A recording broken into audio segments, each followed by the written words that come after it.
Bismillahirrahmanirrahim. Assalamualaikum warahmatullahi wabarakatuh. Nama saya Muhammad Abila Arfan dari jurusan Ilmu Al-Quran Tafsir semester 4 kelas A. Ingin melanjutkan review dari buku sejarah teks Al-Quran dan rekonstruksi sejarah Al-Quran. Selanjutnya saya akan membahas buku yang pertama, yaitu buku sejarah teks Al-Quran dari bab 18-19 yang menjelaskan tentang orientalis dan Al-Quran dengan maksud hendak membuktikan moralitas dan superioritas teologi barat. Bertreasure, Jeffrey Mingana, Brazil, Tisdale dan banyak lagi lainnya telah mencurahkan seluruh kehidupannya guna menyingkap perubahan teks Al-Quran yang katanya tidak mereka dapatkan dalam kajian kitab Injil. Seperti tampak dalam bab sebelumnya, banyak sekali perbedaan yang memenuhi halaman-halaman dalam kitab Injil. Jika lihat secara keseluruhan, tampak melemahkan isu-isu penting dalam teologi dan menimbulkan keprihatinan mengenai adanya cerita-cerita palsu yang disisipkan ke dalam teks melalui pengaruh masyarakat umum. Sementara desakan untuk membuktikan keadaan yang sama terhadap Al-Quran mulai menggejala semenjak beberapa tahun lalu disebabkan oleh perubahan peta politik Timur Tengah. Namun upaya-upaya dalam bidang ini kebanyakan telah dimulai lebih awal dari perhatian mereka. Tampaknya terdapat beberapa pintu gerbang yang digunakan sebagai alat penyerang terhadap teks Al-Quran. Salah satunya adalah menghujat tentang penulisan serta kompilasinya. Dengan semangat ini, pihak orientalis mempertanyakan mengapa jika Al-Quran sudah ditulis sejak zaman Nabi Muhammad, Umar merasa khawatir dengan kematian para hufaz pada peperangan Yamamah, memberitahu Abu Bakar akan kemungkinan lenyapnya kitab suci ini lantaran kematian mereka. Lebih jauh lagi, mengapa bahan-bahan yang telah ditulis tidak disimpan di bawah pemeliharaan Nabi Muhammad sendiri? Jika demikian halnya, mengapa pula Zaid bin Thabit tidak dapat memanfaatkan dalam menyiapkan suhuf itu?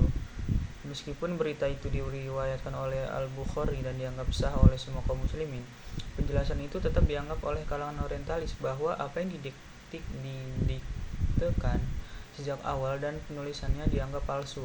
Dengan jumlah yang ribuan, para hufaz memperoleh ilmu pengetahuan Al-Quran melalui satu-satunya otoritas yang saling beruntun di muka bumi ini, yang akhirnya sampai pada Nabi Muhammad. Setelah beliau wafat, mereka para sahabat menjadi sumber otoritas yang juga saling beruntun. Kematian mereka hampir-hampir telah mengancam terputusnya kesaksian yang berakhir pada Nabi Muhammad, yang mengakibatkan untuk mendapat ilmu yang diberi otoritas kurang kemungkinan. Demikian juga apabila mereka mencatat ayat-ayatnya menggunakan tulisan tangan, akan kehilangan nilai sama sekali, karena pemiliknya sudah masuk ke liang lahat dan tidak dapat memberi pengesahan tentang kebenarannya. Kendati mungkin terdapat secercah bahan tulisan yang secara tak sengaja persis sama dengan Al-Quran, seperti yang dihafal oleh yang lain. Selama masih terdapat saksi utama yang sesuai, ia akan menjadi paling tinggi, menempati urutan ketiga dari dokumen yang sah. Itulah sebabnya dalam membuat kompilasi suhuf, Abu Bakar bertahan pada pendiriannya bahwa setiap orang bukan saja mesti membawa ayat, melainkan juga dua orang saksi guna membuktikan bahwa penyampaian bacaan itu datang langsung dari Nabi Muhammad. Kita temukan hukum kesaksian ini juga dihidupkan kembali di zaman pemerintahan Utsman. Ayat-ayat yang telah ditulis tetap terpelihara dalam rak-rak dan lemari simpanan, baik tanah Yamamah itu mengisap darah para hufaz ataupun tidak. Akan tetapi otoritas saksi yang merupakan poin paling penting dalam menentukan keutuhan nilai sebuah dokumen yang paling dijadikan titik sentral kekhawatiran Umar. Hal ini akan menggiring memasuki pintu gerbang ketiga dalam menyerang terhadap Al-Quran. Perulangan tuduhan yang ditujukan kepada Islam hanya merupakan pemalsuan terhadap agama Yahudi dan Kristen, atau bagian dari sikap curang dalam memanfaatkan literatur kitab suci untuk kepentingan sendiri. Wansrow sebagai seorang penggagas tak tergoyahkan dalam pemikiran ini, tetap ngotot. Misalnya, ia menyatakan doktrin ajaran Islam secara umum, bahkan ketokohan Muhammad dibangun di atas prototipe kependetaan agama Yahudi. Di sini kita hendak mengkaji rasa sentimen kedua orang ilmuwan tersebut yang menulis menggunakan alur pemikiran yang senada. Bab selanjutnya itu bab 9 yang bertema beberapa motivasi orientalis, kajian subjektivitas. Kate Whitelam, guru besar studi agama dari Universitas Stirling atau Skotlandia, pengarang sebuah makalah yang memicu kontroversi besar di kalangan ilmuwan kitab Injil, menyatakan perlakuan konspirasi yang dilakukan oleh para ilmuwan Injil dan arkeologis, khususnya orang-orang Zionis, dalam satu bentuk bahwa penolakan terhadap sejarah-sejarah orang Islam yang telah menetap lama sebelum orang-orang Israel di bumi Palestina zaman purbakala. Sejak tahun 1948, sikap keilmuan orang-orang Israel ia nyatakan merupakan satu sejarah masa lampau di mana yang mengagungkan upaya-upaya orang Israel kuno dalam mendapatkan tanah Palestina sambil meremehkan dan menghapus sejarah dan budaya orang-orang pribumi. Dengan begitu, para ilmuwan Injil bertujuan menghilangkan hak orang-orang Palestina dari tanah mereka di masa sekarang dengan cara membuang hak mereka di masa lampau. Sambil menolak pendapatnya, Herschel Shanks menguraikan panjang lebar beberapa budaya bukan Israel di wilayah itu baru-baru ini yang dianggap sebagai kebangkitan akademis. Filistin, Edomit, Moabit, Aramean, Hurrian, dan Kanaan, ia menuduh Whitelam memoletisasi sejarah dan menyimpulkan bahwa sementara para ilmuwan yang pro-Zionis telah berusaha membedakan subjektivitas masa lampau, hal yang serupa tidaklah demikian apa yang dilakukan oleh Kate Whitelam. Membaca secara teliti akan tinjuan ini, saya tersentak bahwa Herschel Shanks di mana saja tidak pernah menunjuk tentang sejarah Islam atau terhadap gabungan kebangkitan keilmuan. Adakah dalam pengingkaran secara kasual, bukan sebagian penyusunan yang rumit? Whitelam melihat orang-orang Palestina saat ini tidak diberi hak kekuasaan dan tanah air mereka.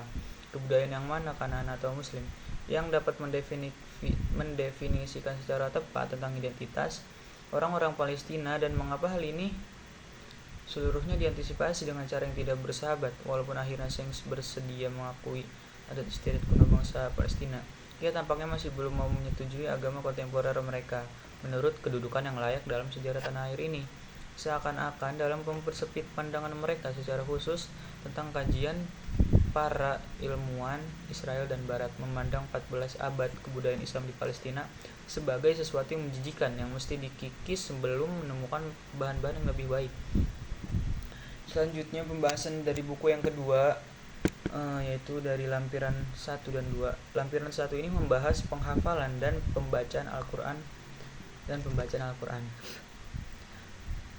Hafalan memang merupakan salah satu tradisi bangsa Arab yang sangat menonjol ketika Al-Quran diwahyukan. Lewat tradisi ini, keseluruhan wahyu yang diterima Nabi telah dipelihara dari kemusnahannya. Belakangan ketika dilakukan kodifikasi resmi Al-Quran pada masa pemerintahan Khalifah Utsman, komisi yang dibentuknya diketuai oleh Zaid bin Sabit juga telah memanfaatkan dada-dada manusia, yakni hafalan, sebagai sumber kodifikasi, di samping sumber-sumber tertulis lainnya setelah penyebarluasan salinan-salinan kodifikasi resmi Al-Quran ke generasi tetap dipertahankan dan merupakan suatu tradisi oral independen yang terpisah dari teks tertulis.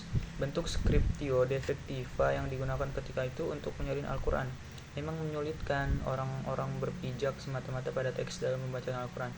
Lantaran kelemahan scriptio defectiva, sebagian ulama mengungkapkan laporan lainnya bahwa ketika Utsman mendistribusi salinan-salinan mushaf resminya ke berbagai wilayah utama Imperium Islam, ia juga mengirim sejumlah qurra menyertai salinan-salinan itu untuk mengajarkan masyarakat di wilayah-wilayah tersebut bagaimana membaca teks resmi Al-Quran secara tepat.